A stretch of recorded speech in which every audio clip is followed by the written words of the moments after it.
Ryan, what's on your radar today? Well, it is awfully hot out. So by the 1890s, once the Industrial Revolution was in full swing, scientists began to do a little bit of math, and they started to get disturbed. Our atmosphere was largely made up, they knew, of carbon dioxide. By the 1850s, they had figured out that carbon dioxide was a greenhouse gas, that more carbon meant more heat trapped in the atmosphere.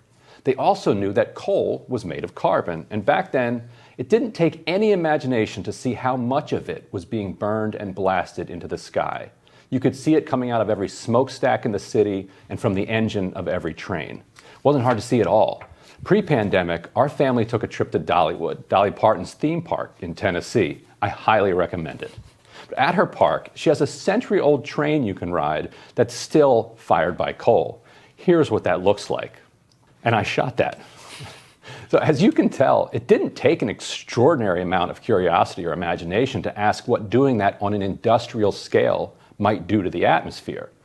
So people studied it, and by 1896, Swedish chemist Svante Arrhenius had definitively shown that the Industrial Revolution would enhance the greenhouse effect. You can find tons of references in popular papers all over the world to the climate effects of coal in the late 19th century. But it was thought of as a problem for down the road. Here's a 1912 report that warns the furnaces of the world are now burning about 2 billion tons of coal a year. When this is burned, uniting with oxygen, it adds about 7 billion tons of carbon dioxide to the atmosphere yearly. This tends to make the air a more effective blanket for the Earth and to raise its temperature. The effect may be considerable in a few centuries. Well, in 1938, British engineer Guy Callender showed that temperatures had already risen along with carbon concentration over the past century. So this wasn't a prediction. He was telling the people of the world what was already happening. We continued measuring temperature increases and carbon increases decade after decade. It was no longer a secret. You know how every few years the UN's Intergovernmental Panel on Climate Change warns that the climate is getting much worse, much faster? Well, that panel was created in 1988, which is likely before most of you watching were even born. So you were born into a world where people knew that what they were doing was slowly making the world uninhabitable. You might recognize this politician giving an interview in 1989. We face, as all people know, an ecological crisis in our time, whether it's acid rain, the destruction of the ozone layer, the greenhouse effect.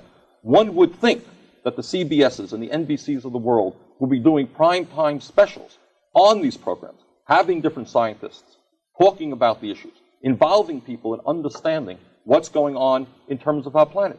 They don't. The function of television is to make as much money as possible for the owners of the television stations and for those people who advertise the 30-second ads on television.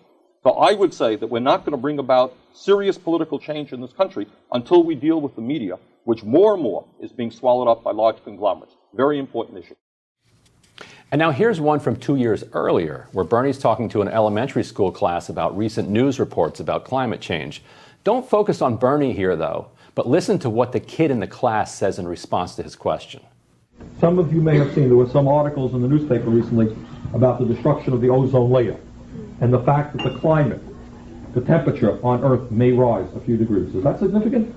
Does that just mean that the summer will be a little bit warm, we can go swimming another day or two? Ben? Well, it's not, it doesn't seem significant, but if it gets like hardly any warmer, the polar ice caps could melt and like flood the oceans. Precisely. And the kid knew. That kid's now in his 40s, and in Vermont, they're buying air conditioners for the summer. Since Bernie spoke to that class, we have doubled the amount of CO2 emissions that all of humanity had pumped into the air since the dawn of the industrial age. Now, in 1981, the Champlain Towers condos went up in Miami Beach, in a neighborhood called Surfside, built on ground that had previously been wetlands. By the 1990s, the condo and the area around it were all sinking at an alarming rate, according to researchers who set out to look at the effects of sea level rise in South Florida.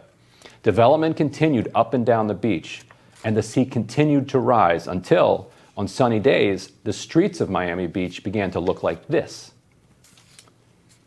That water also floods parking garages and can erode the foundations of buildings.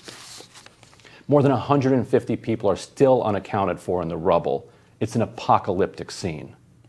But if you've noticed, There's been very little discussion of it on social media, and particularly on Twitter. I think we all know why. It's hard to fathom anything more horrifying than laying your head down and closing your eyes to the sound of Miami nightlife and the ocean waves lapping at the beach, and in an instant, everything gives way. We're supposed to be secure, at least in our own beds. First responders are showing incredible bravery, wading into the unstable rubble, and we are all hoping or praying they find survivors and rescue them. At the same time, it's too hard to even think about what those who survived the initial fall went through or are going through as we sit here. It's all too much to think about.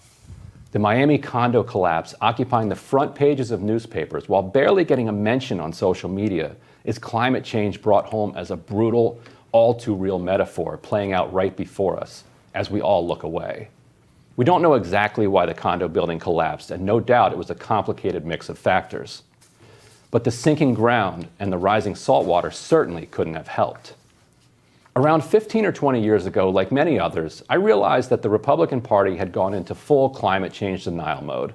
They were heavily under the influence of big oil, and under that same influence, the Democratic Party was willing to say that climate change was real, but that was about it.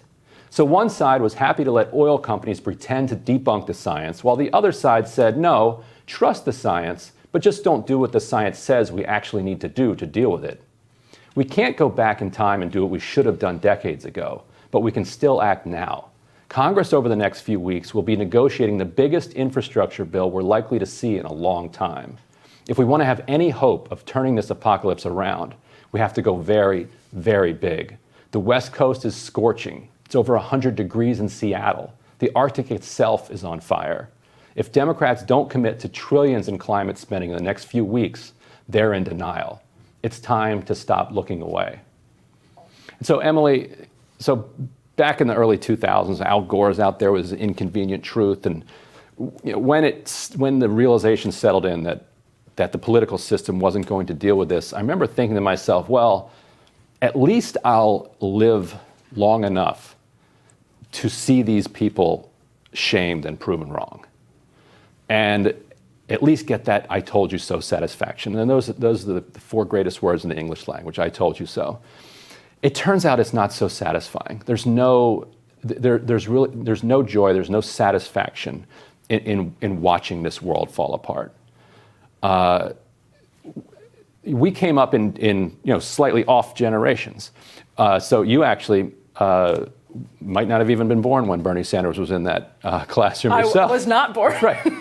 And so, what was your experience growing up when you understood climate change? Yeah, so we actually had to watch An Inconvenient Truth in high school a couple of times, I remember. And it's funny that you say it's not satisfying to see people be proven wrong, because I think one of the things that has hurt the cause of climate acceptance is stuff like An Inconvenient Truth, which ended up making a lot of false predictions and getting a lot of things wrong. And I say that because the Surfside example is a really interesting one. And you mentioned that it was previously built on wetlands, and how the world as we know it is becoming uninhabitable. I think that's the key, is that we have come accustomed to building massive condo structures on wetlands. And a lot of what we see is, as the climate changes and as some of these small changes start to have an effect, we have built up life on those areas that are being hit first. And that's sort of what's difficult to grasp. And I think that's still what we're not prepared to understand, which is that we have had this, the period of industrialization has enabled us to develop some previously uninhabitable lands. And as the climate changes, they may also once again become uninhabitable, and it's because of industrialization. Right. And so it's an interesting kind of, I think what we aren't yet used to is that, yes, the world as we know it is becoming uninhabitable. That doesn't mean the world is uninhabitable. We will need major adaptations. But that's the key. It's not just saying, we're all going to die in a fire that, consumes the earth. It's that we're going to have to make huge changes. Right. And as an update, 9 people have been confirmed dead as of this morning. The crews continue to search through debris, but with more than 150 people missing, that number's absolutely going to climb. Meanwhile, in Miami, the adaptation that they're talking about And maybe this needs to be done, is a giant seawall. Like that's a $6 billion seawall is the project that Miami is looking forward to, literally try to keep the oceans back, because as we showed in those photos, you have these king tides that come in, the sun is out, you look down and you're standing in 6 inches of water. Yeah, I mean, it's going to be interesting to see how we do make those adaptations, because a seawall, when you think about it, at the end of the day, that's not going to last, right? Like, that's not something that's going to be durable, that's just going to allow Miami to flourish in the way that it's flourished for the last century. There's so much wealth in Miami and so much culture, and New York City, Manhattan. There's just no scenario under which we just abandon these places.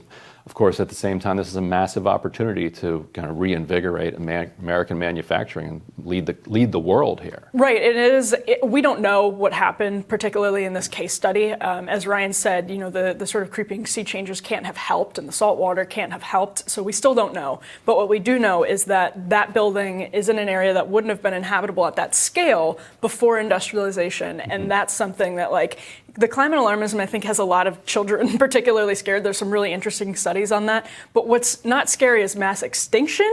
We should be scared of the mass adaptations that are going to have to take place in relatively short order in the scope of history. Better to start now. Right. But up next, looking forward to seeing what's on your radar.